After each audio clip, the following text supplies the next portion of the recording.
example, when we find or look the black people, obviously we react or we begin to react that wow, these are black people. And sometimes we find this, sometimes we find the very beautiful people, for example, especially in gender of female gender, we suddenly express or comment on her that wow, she's very beautiful. And sometimes we find the wow, you look very handsome, she's very smasher, she's cute, or she's, sometimes we call her she's very cute. In that situation, so what do you react like that? You react like that, that is you want to react. And it's very simple things that at what moment mind and hearts, what does he wants to do anything else, you cooperate and you want to cooperate that on the time. Any idea that who are watching this video at this moment, but I'm sure that you want to speak English confidently, but unfortunately you are unable to introduce yourself, but you are unable to express a little bit of your sentences, while the sentence which can be also expressed in a proper manner, but unfortunately you are unable to do like that. Why does it happen to us? It happens to you only, to other people too. So I am telling you that whenever you have to make up the mind first, and after that if you effort of the sentence, you have the ability to make the sentence in the proper manner, in the proper context, in the proper way. It means having properly used in the different kinds of situations. While there should be different kind of people, it doesn't matter, you don't care that who are the people are standing in front of you. You have to care yourself that you want to speak or not. You look at me and you can imagine that how do I speak in front of you. I have a lot of a challenge, I have a lot of different kinds of issues with which we have to face out. But I don't care that how many faces, how many issues, how many substances I have already. Only have to fight the challenge. I have to approve the challenge, because it doesn't deserve in my life. In the same way, nothing is superior to a man in the world. So I humble request of all of you that please, when you are able to speak, when you are able to react anything else, then why do you not want to speak like that? Why do you not react like that? It's very simple method. By using all of the words and using the sentences in which context you want to speak, you want to express on your own mind, it doesn't matter. But I'm telling you, and I'm sure that you want to become the speaker, and for becoming the speaker you have to lose the sacrifice. You have to invest the importance of your life, which deserves in your life a lot. It doesn't matter, you have to remove it. You have to suddenly destroy every class में मैं पढ़ाने वाला हूँ, वो बहुत लंबी है, वो बहुत मोटा है, वो बहुत अमीर है, वो बहुत गरीब है। अब क्या देखते हो, मैंने 4 सेंटेंसेस बोले, ठीक है। अब इन चारों सेंटेंसेस के बारे में तो सिंपली आप मुझसे ये एक्सपेक्टेशन करेंगे कि वो लंबा है, हिज टॉल, वो अमीर है, हिज रिच, वो गरीब है, हिज पुअर। बट मैं आपको अलर्ट करना चाहूंगा कि ये तो है ही अपने स्थान पे, लेकिन आपके लैंग्वेज में एक फ्लुएंसी आ सके, आपकी लैंग्वेज एक एडवांस लेवल पे आ सके, जिससे कि लैंग्वेज में सुंदरता और सरलता और सुगमता आ सके, ताकि आपकी जो ऑडियंस है वो आपके बातों को बखूबी समझे।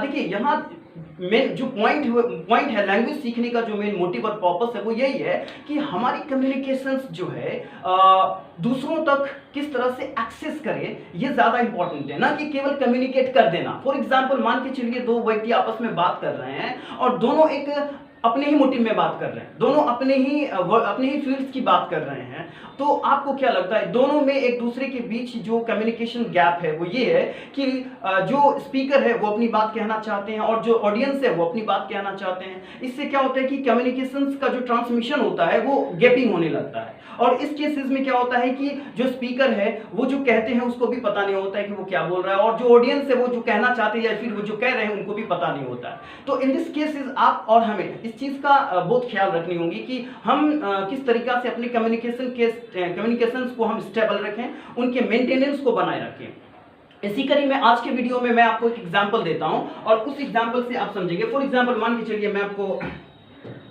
यहाँ पे 2 एग्जांपल दे रहा हूं। जैसे मान के चलिए कि मैं यहाँ पर कह रहा हूं कि ही इज टॉल, फिर मैं कह रहा हूं सी इज टॉल। अब आप यहाँ क्या देख रहे हैं, यहाँ मैं दोनों के विषय में, ही जो कि एक पुरुष है, सी जो कि एक स्त्री है, दोनों के विषय में मैं कह रहा हूं कि लंबा है और लंबी है। लेकिन यहाँ मेरे माइंड में ही की लंबाई का मेजर कुछ और है और सी की लंबाई का मेजर कुछ और है। यानी यह ही जो है, जो पुरुष है, ये कितना लंबा है ये मुझे पता है, ठीक है, और ये जो सी है वो कितनी लंबी है ये भी मुझे पता है। तो बताइए मैं जो बोल रहा हूं तो एज अ ऑडियंस आपको क्या पता है। फॉर एग्जाम्पल अगर मैं बात करूं, फॉर एग्जाम्पल एक एग्जाम्पल तो मैंने ये समझाया, दूसरा एग्जाम्पल मैं वही ले लेता हूं। मान के चलिए कि अगर मैं कह रहा हूं कि राम इज टॉल, फिर मैं कह रहा हूं श्याम इज टॉल। अब आप यहां भी सेम चीज देख रहे हैं, Ram is tall, Shyam is tall. अब आप क्या लगता है अगर आप डायरेक्ट इंग्लिश में इस तरह से बोलें कि look Ram is tall, Shyam is tall, तो ठीक है ये आपकी सेंटेंस ग्रामेटिकली सही है, पर सेंटेंस का जो मीनिंग है उनके पीछे बहुत गहरा अर्थ छुपा हुआ है। फॉर एग्जाम्पल अगर आप इस तरह से चीज़ों को एक्सप्रेस करने लगे तो जो ऑडियंस है वो आपके बातों को एज इट इज ही ले लेंगे, यानी उसको दोनों चीज़ या फिर किसी भी चीज़ों में उसे ऐसे कोई कंपैरिजन रियलाइज होगा ही नहीं। जैसे मान के चलिए कि यहाँ पे ये राम है और इसकी लंबाई है 7 फुट 5 इंच और ये देखिए श्याम है, इसकी लंबाई है 7 फुट 8 इंच। अब आप देखिए हालांकि लंबे तो दोनों हैं। अब इस केस में राम की लंबाई के तुलना में श्याम की जो लंबाई है वो कम है, क्योंकि उसका 7.6 इंच है और इसका 7.1 इंच है। अब देखिए इस केस में आप किस तरह से चीजों को रखेंगे। अब अगर डिग्री आती है तो डिग्री में सिंपली हम यही कह देंगे कि Shyam is taller than Ram या फिर Ram is taller than Shyam. लेकिन यहाँ आपको डिग्री मैं नहीं पढ़ा रहा हूँ, मैं आपको आज ये पढ़ा रहा हूँ कि आप सिंपल वे में आप चीज़ों को किस तरह से रखेंगे। अगर आप अंग्रेजी को ग्रामेटिकली सीखने में लगे या ग्रामेटिकली सीखने के पीछे पड़ गए तो फिर मुझे लगता है कि आप ज़्यादा कुछ नहीं कर पाओगे, ज़्यादा जद्दोजहद नहीं कर पाओगे। इसलिए मैं कोशिश ये कर रहा हूँ कि सिंपल तरीका में आप इंग्लिश को किस तरह से सीखें और बोलें, और ना केवल आप बोलें, ना केवल बोले बल्कि आप दूसरों को भी ये चीज़ें, ये ट्रिक्स आप बताएं कि चीज़ों को किस तरीका से लिया जाना चाहिए। तो चलिए आज की क्लास में मैं आज जिस चीज़ के बारे में हम लोग मैं डिस्कस कर रहा था, मैं उन्हीं चीज़ों को लेकर के अभी मैं बात करूंगा। तो चलिए हम स्टार्ट करते हैं, और वो है आज की क्लास में कुछ चीज़ें जो आपको यहाँ देखना है। देख सकते हैं यहाँ पर मैंने एक हिंदी वाक्य लिखा है, या फिर देख सकते हैं बोर्ड पे लिखा हुआ है बहुत। यहाँ पे लिखा हुआ है कि बहुत का अनुवाद। अब बहुत का अनुवाद का क्या मतलब है, सिंपली हम एक एग्जाम्पल ले लेते हैं यहाँ से। वो बहुत सुंदर है, फिर स्लैश मार करके वहां लिखा हुआ है परम सुंदरी है। अब हिंदी वाक्य में हम बोलते हैं कि भैया वो बहुत सुंदर है, और दूसरा बोलते हैं वो परम सुंदर है। अब यहाँ पर बहुत और परम में बहुत अंतर है। परम एक अलग शब्द है और बहुत एक अलग शब्द है। हालांकि दोनों शब्दों का जो वेटेज है वो थोड़ा अप एंड डाउन है। अप एंड डाउन का मतलब है कि जहाँ पे परम है वहाँ कुछ ज़्यादा है, ठीक है ना, मोर देन एक्सपेक्टेशन। और जहाँ पर बहुत लिखा हुआ है वहाँ पर एक एवरेज है, यानी मोर देन एवरेज एक्सपेक्टेशन। जितना आप उम्मीद करते हैं उतना ही है, उससे ना ज़्यादा है ना उससे कम है। तो इन दो वाक्यों में आप जब इस तरह के अंतर देख रहे हैं, और वो भी हिंदी भाषा में, तो उन्हीं को ध्यान में रखते हुए यहाँ पे एक सेंटेंस लिखा गया है, she is cute, she is cute. इसका भी हिंदी यही होता है। दूसरा हिंदी लिखा हुआ है she is a smasher, she is a smasher. तो सी इज अ स्मैशर को हम यही बात कहते हैं कि वो सुंदर है या फिर वो परम सुंदरी है। नंबर थर्ड में आप देख सकते हैं यहाँ लिखा हुआ है सी इज अ ब्यूटी, वो सुंदरी है। सी इज द ब्यूटी, वो सुंदरी है। और अगला जो है वो है she is a dolly, she is a dolly. इसका यही मतलब होता है कि वो सुंदरी है या फिर सुंदर है। उसके बाद अगला है she is very exquisitely, she is very exquisitely. अब यहाँ पर एक्यूजिटली का भी यही माना है, जो माना ब्यूटीफुल का है, जो माना क्यूट का है, जो माना डॉली का है। उसके बाद आप देख सकते हैं अगला है she is very charming, she is very charming. अब ये भी जो चार्मिंग वर्ड है ये भी आपको सुंदरता को ही क्वालिफाई कर रहा है। अब मैंने आपको यहाँ पे एक सेंटेंस का जो है कई सारे ट्रांसलेट मैंने दिखाए। इसमें जो पहला वर्ड है वो आपके हैं क्यूट, और दूसरा जो वर्ड है वो है स्मैशर, तीसरा जो वर्ड्स है वो है ब्यूटी, चौथा जो वर्ड्स है उसमें दो वर्ड्स है, एक है आपके चार्मिंग, लेकिन इससे पहले आपको लिखना होगा एक्सक्यूजिट, एक्सक्यूजिट। उसके बाद है आपका चार्मिंग, CHARMING। अब आप यहां देख सकते हैं कि यहां 5 वर्ड्स का प्रयोग जो है एक ही स्त्री के सुंदरता को एक्सप्रेस करने के लिए यहाँ यूज किए गए हैं, जिसमें पहला आपका क्यूट है, दूसरा आपका स्मैशर है, तीसरा आपका ब्यूटी है, चौथा आपका एक्यूजिट है और पांचवा आपका चार्मिंग है। अब आप देखिए इंग्लिश में तो अलग अलग वर्ड्स आपको दिखाई पड़ रहे हैं, तो जब इंग्लिश में अलग अलग वर्ड्स जनरेट हुए हैं तो इसका ये मतलब है कि अलग अलग उनके पर्टिकुलर मीनिंग होंगे। ऐसा नहीं है कि आप एक ही गुण को बताने के लिए आप सारे के सारे वर्ड्स को अप्लाई कर दें उस पर। मान के चलिए कि अगर आप किसी व्यक्ति को आप बहुत ज़्यादा ही तारीफ करना चाहते हैं बाय योर ओन हार्ट, यानी अपने दिल से इतना तारीफ करना चाहते हैं कि सामने वाले को ये रियलाइज करवाना चाहते हैं कि आप उसे कितना प्रेम करते हो, या फिर आप उसे कितना पसंद करते हो, या फिर आप उसे कितना फ्लर्ट करते हो, तो इन दैट केस आपको इन पांचों में से चुनना होगा वे शब्द जिनके लिए आपको लगता है कि ये उपयुक्त है। फॉर एग्जांपल मान के चलिए यहाँ पे मैं क्यूट वर्ड को ले लेता हूँ। अब जब कोई छोटी बच्ची को देखते हैं और खास करके वो बहुत ज्यादा सुंदर भी होता है और नॉटी बिहेव होता है उसका, तो आप क्या बोलते हो, सी इज अ क्यूट बेबी। तो she is a cute baby इसी सेंस में आप कहना चाहते हैं कि वो बिल्कुल इनोसेंट है, यानी पूरी तरह से जो है एक शालीन और एक साधारण सिंपल बच्चा है, चाहे उनके बिहेव के एतबार से हो चाहे उसकी सुंदर। तो सी क्यूट का यही मतलब है कि आप सारी सुंदरताओं को सिमेंट करके आपने क्यूट में डाल दिया, ठीक है। उसको सी ब्यूटीफुल कहना थोड़ा अनुचित होगा, क्योंकि वहां पे उनको नेचुरली हमें एक्सप्रेस करना है। और इसी वर्ड्स को अगर आप अपने किसी स्त्री यानी कि अपनी पत्नी या फिर आप अपने गर्लफ्रेंड के ऊपर अप्लाई करना चाहते हैं, तो आप इस वर्ड को अप्लाई कर सकते हैं, यू आर क्यूट, या फिर सी इज क्यूट, या फिर सी वाज क्यूट। तो इस सेंस में आप ये कहना चाहते हैं कि उनकी जो एक सुंदरताएं हैं, उनकी जो एक खूबसूरती है, वो खूबसूरती जो है नेचुरली है ना, नेचुरली या फिर नेचुरल या प्रकृति से आप उसको मैच करना चाहते हैं। इसमें कोई ऐसा किसी भी व्यक्ति का आर्टिफिशियल जो है एफर्ट नहीं है उसकी सुंदरताओं को इंक्रीज करने में, बल्कि वो नेचुरली है। तो इस तरह से आप अगला जो वर्ड है वो है स्मैशर। अब देखिए स्मैशर का भी यही मतलब होता है, कभी कभी किसी व्यक्तियों को काफी ज्यादा जो है एक हाई गेटअप में देख लेते हैं, बहुत ही ज्यादा हाई एक्सपेंसिव शूज पहन लेते हैं, हाई एक्सपेंसिव ड्रेसेस कर लेते हैं, तो इन दैट सेंस क्या इन दैट सेंस आपको ये कहना होता है कि wow you are very smasher today. तो स्मैशर का ये मतलब होता है कि आज तुम बहुत ही ज्यादा सुंदर लग रहे हो, और ये एक रोमांटिक मूड में कहा जाता है, यानी आप बहुत खुश रहते हो। In that sense you just react like that, you just tell them that you are very smasher today। तो यहाँ पे आपको स्मैशर में और क्यूट में दो अंतर दिखाई पड़ रहा है, जहाँ पे आपने देखा कि एक छोटी सी बच्ची के लिए आपने क्यूट का इस्तेमाल किया, और वहीं आप किसी सीनियर व्यक्तियों के सुंदरताओं को या फिर उनके रोमांटिसिज्म को देख करके आपने स्मैशर बोला। फिर उसके बाद अगला वर्ड आपका ब्यूटी आता है। सिंपली जो है ब्यूटी का इस्तेमाल हम नेचुरल के लिए करते हैं, जैसे कि प्राकृतिक सुंदरताओं को जब हम देखते हैं तो हम बोलते हैं वाओ इट्स ब्यूटीफुल साइट या फिर इट्स ब्यूटीफुल सीन। तो अब इस ब्यूटीफुल को अगर आप किसी स्त्री के ऊपर अप्लाई करते हो, तो आप यही कहना चाहते हो कि उसकी सुंदरता नेचुरल है, यानी उसकी सुंदरता नेचर से मैच करती है, समझ रहे हैं, यानी her nature matches with nature, यानी कि उसकी नेचर जो है वो नेचर से मैच करती है, और इसलिए आप उनका जो है गुण उसमें देखना चाहते हैं। उसके बाद मैं बात कर लेता हूं आपका एक्सक्यूजिट। देखिए एक्सक्यूजिट जो है ये बिल्कुल वेरी के तरह है, जैसे आप कहते हो ना you are very handsome, you are very intelligent. तो इन दैट सेंसेस आप जो है किसी भी व्यक्तियों के ब्यूटीफुल यानी कि ब्यूटी को आप जब एक्सप्रेस करें तो उसके पहले आप एक्सक्यूजिटली लगा दें,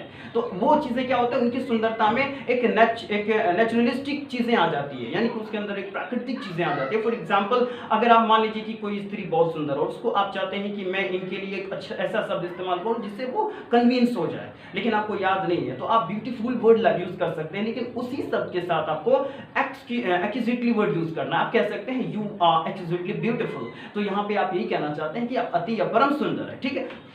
तो इस तरह से आपके सामने मैंने देखा कि एक सेंटेंस को मैंने 6 सेंटेंसेसों में एक्सप्रेस करना सिखाया। इसी तरह से नंबर 2 में है कि मैं बहुत अच्छा अनुभव कर रहा हूं। अब देखिए इस वाक्य को आप देखिए, मैं बहुत अच्छा अनुभव कर रहा हूं। अब यहाँ पे क्या रियलाइज करते हो, किस चीज के रिगार्डिंगली आप ऐसा बोल रहे हो, क्या आप बीमार थे? अगर आप बीमार थे तो इसका मतलब है कि आप बायोलॉजिकली आप ये कहना चाहते हो कि मैं अच्छा महसूस कर रहा हूं शारीरिक और मानसिक रूप से। और अगर ऐसी चीज़ नहीं है। आप मान के चलिए कि आपने कोई ऐसी चीज़ें हासिल की है और आप खुशी से आप जो है कंट्रोल ही नहीं हो पा रहे हैं, तो आप ऐसा कह सकते हो कि आज मैं इतना खुश हूँ कि मैं बहुत अच्छा महसूस कर रहा हूँ। तो आप देख सकते हैं कि यहाँ की जो एक प्लेजर फीलिंग है और एक वहाँ जहाँ पे बीमारी, जिस बीमारी से आप रिकवर हुए हैं, वहाँ का जो एक आपका जो है एक्सपीरियंस है, दोनों में अंतर है। वहाँ आप बीमारी से मुक्त होकर के आप कह रहे हो कि मैं अच्छा फीलिंग कर रहा हूँ, यानी आप मुझे कोई दर्द नहीं हो रहा, मुझे कोई फीवर नहीं है, आपको मुझे बीमारी नहीं है। दैट सेंसेस आप किसी व्यक्ति को कह सकते हो कि मैं अच्छा महसूस कर रहा हूँ। और इसी के अगेंस्ट में दूसरा वर्ड मैंने कहा कि जब आप किसी चीज को लाइफ में आप अचीव कर लेते हो आपके मन मुताबिक, तो आप ये कहते हो कि आज मैं बहुत खुश हूँ और आज मैं बहुत खुश हूँ और इसलिए मैं आज अच्छा महसूस कर रहा हूँ। तो यहाँ आप देख रहे हैं कि दोनों सेंस में आप सिंपल एक ही सेंटेंस हिंदी में बोलते हैं और वो कहते हैं कि मैं आज अच्छा महसूस कर रहा हूँ। सोच के देखिए, अगर आप सिंपली आप कहेंगे कि I am feeling fine today, तो ये सामने वाला जो ऑडियंस है वो क्या सोचेगा, वो क्या सोचेगा, वो किस तरह का इमेज बनाना चाहेगा। In that senses they get confuse a lot of. So I think you should be clear your declarations of your happiness, that why are you feeling fine today, कि आप आज इतना खुश क्यों हैं, आज आप इतना अच्छे क्यों महसूस कर रहे हैं, उसका एक जो रीजन है वो आपको एक्सप्रेस करना होगा। फिर आप देख सकते हैं अगला जो सेंटेंस है वो तीसरा है, चाय बहुत नापसंद है या फिर चाय बहुत गर्म है। या फिर हम एक काम करते हैं, पहले इनको देख लेते हैं। जैसा कि मैंने कहा कि मैं बहुत अच्छा अनुभव कर रहा हूँ, तो जैसे आपने ऊपर देखा कि किस तरह से एक सुंदर स्त्री को अलग अलग अंग्रेजी के वर्ड्स में एक्सप्रेस किए गए हैं, उसी तरह से नंबर 2 में वो क्या कहते हैं, मैं बहुत अच्छा अनुभव कर रहा हूं का अंग्रेजी आई एम फीलिंग फाइन है, आई एम फीलिंग A1 है। या फिर आई एम फीलिंग बेटर भी होता है, लेकिन इसमें अभी नहीं दिया गया है। तो कहने का यही मेरा मतलब है कि आप एक चीज को जब एक्सप्रेस करते हो तो आप क्या बोलते हो, आई एम फीलिंग फाइन। तो आई एम फीलिंग फाइन का मतलब ये हुआ कि आप जो है हर उन सिचुएशन और उस इशू से जो है पूरी तरह से मुक्त हैं जो आपके लाइफ में ज्यादा जो है ऑब्स्टिकल पैदा कर रहे थे। अब आप पूरी तरह से सिंपल वे में लाइफ गुजार रहे हैं और इसलिए आप कह रहे हैं कि आई एम फीलिंग फाइन। और इसमें एक और वर्ड इस्तेमाल होता है, आई एम फीलिंग A1। तो आई एम फीलिंग A1 का यही मतलब होता है कि मैं ही एक अकेला व्यक्ति हूं जो मैं आज अच्छा महसूस कर रहा हूं। और जनरली जब हम फिजिकली और मेंटली एक्सप्रेस करना चाहते हैं तो हम बोलते हैं I am feeling fine, I am feeling better, या फिर आई एम फीलिंग नाइस। तो इस तरह से चीजों को आप बोलते हो। तो इस केस में आपको ध्यान रखना है किन किन चीजों का। पहला ये कि आप फाइन कहां यूज करोगे, A1 यूज कहां करोगे, और उसी तरीका से नाइस वर्ड जैसा कि मैंने कहा, और उसी तरह से बेटर कहां यूज करोगे। तो इसमें दो वर्ड्स हैं, एक वर्ड्स आपके तो बेटर हो जाते हैं और एक वर्ड आपके फाइन हो जाते हैं। तो देखिए फाइन और बेटर ये दोनों जो है बायोलॉजिकली आप मेंटली और बॉडीली यानी कि शारीरिक और मानसिक रूप से जब आप पूरी तरह सेटिस्फैक्शन में हो, तो इन दैट सेंसेस आप अंग्रेजी में बोलो I am feeling better, I am feeling nice. उसके अलावा आपको किसी भी चीज में अच्छा अनुभव हो रहा है, आपने किसी चीज को प्राप्त किया और इस वजह से आप खुश हैं, आपके दोस्त आपसे राजी हो गए इसलिए आप खुश हैं, आपने जो चाहा वो चीजें आपने खरीद ली, आप खुश हैं और इसलिए आप कहना चाहते हैं कि मैं आज अच्छा महसूस कर रहा हूं। तो आप जो बाकी नाइस और बेटर है, इनके अलावा जो वर्ड्स जैसे कि A1 है या फिर रोमांटिकली है, जैसे कि I am feeling A1, I am feeling romantically today, इसके अगेंस्ट में किसी दूसरे ऐसे शब्द जो काफी ज्यादा रोमांटिक हो, जिससे ऑडियंस को लगे कि आप किस पर्सपेक्टिव से बात कर रहे हो कि आप आज खुश हो। और चलिए इसके बाद हम बात कर लेते हैं नंबर 3 में। यहाँ लिखा हो कि चाय बहुत गर्म है। अब क्या लेते हो, देखो कुछ लोगों को गर्म चाय पसंद है, कुछ लोगों को ठंडी चाय पसंद है। तो हिंदी में हम जब कहते हैं कि चाय बहुत गर्म है, तो वो सोच के देखिए आपको पसंद नहीं है चाय, आपको गर्म चाय पसंद नहीं है और आपके सामने गर्म चाय परोस दिया गया। अब और आप क्या ना आप सामने वाले को कह रहे हो कि चाय बहुत गर्म है, वो क्या सोचेगा, क्या इमेज बनाएगा आपके बारे में, यही ना कि आपको चाय पसंद है। उसको क्या पता कि आपको चाय पसंद नहीं है और इसलिए आप कह रहे हैं चाय गर्म है। तो यहाँ जनरली देखा जाए तो चाय गर्म ही पसंद किया जाता है ज़्यादातर लोग, लेकिन कुछ लोग हैं जो चाय को गर्म ज़्यादा पसंद नहीं करते हैं, वो नॉर्मल हॉट ही चाहते हैं। तो हिंदी में सिंपली यही कहते हैं चाय गर्म है और चाय बहुत गर्म है। तो सुनिए अंग्रेजी में जब चाय अगर आपको मोर देन रिक्वायर, यानी चाय इतना गर्म है कि वो पीने लायक नहीं है, तब आप बोलते हो tea is too hot, tea is too hot. और जब चाय इतनी ठंडी हो कि वो पीने लायक ना हो, तो आप बोलते हो टी इज रैदर हॉट। तो यहां दो वर्ड का बड़ा ही ज्यादा इंपॉर्टेंस है, जिसमें मैंने कहा कि पहला आपका आता है टू, ये देख लीजिए चाय के लिए पहला है इसमें टू और दूसरा है इसमें रैदर। तो टू का इस्तेमाल तब करना है जब वो चाय इतनी गर्म हो कि पीने लायक ना हो। In that sense you just can express that tea is too hot, audience समझ जाएगा। और उसी तरह से अगर चाय इतनी ठंडी है कि पीने लायक नहीं है, in that cases you just can react that tea is rather hot. और इस दो वर्ड्स को आप ऊपर के जो आपने ब्यूटी को एक्सप्रेस करने के लिए किया था, आप वहां भी यूज कर सकते हैं। फॉर एग्जांपल मैं दो वर्ड बोल रहा हूं, पहला वर्ड अभी मैंने कहा आपको कि एक होता है TOO और दूसरा होता है रैदर। तो मान के चलिए कि कोई बहुत ही ज्यादा सुंदर है या फिर इतना सुंदर है जितना कि वो नहीं होना चाहिए, तो हम बोलते हैं सी इज टू ब्यूटीफुल, ठीक है। और दूसरा वो स्त्री है या फिर पुरुष है जो कि मेरी उम्मीद से सुंदर होना चाहिए लेकिन वो सुंदर नहीं है, तो हम बोलते हैं सी इज रैदर ब्यूटीफुल या फिर सी इज रैदर हैंडसम। तो आपने इस तरह से अलग अलग सेंटेंसेसों को अलग अलग वे में एक्सप्रेस करना सीखा है आज के क्लास में। और फिर इसी तरीका से आपको आगे भी मैं बताता रहूंगा। फिलहाल अभी हम लोग इस क्लास को कंटिन्यू करते हैं और आगे देखते हैं। नंबर 4 में लिखा हुआ है कि चाय बहुत गर्म है। जैसा कि मैंने पहले कहा कि चाय बहुत गर्म है के लिए दो तरह के सेंटेंसेस हैं। Whether you want to use in the context of bad sense, the tea is too hot. If you want to express in the context of good sense, for example, some people are to like very cold tea, for example.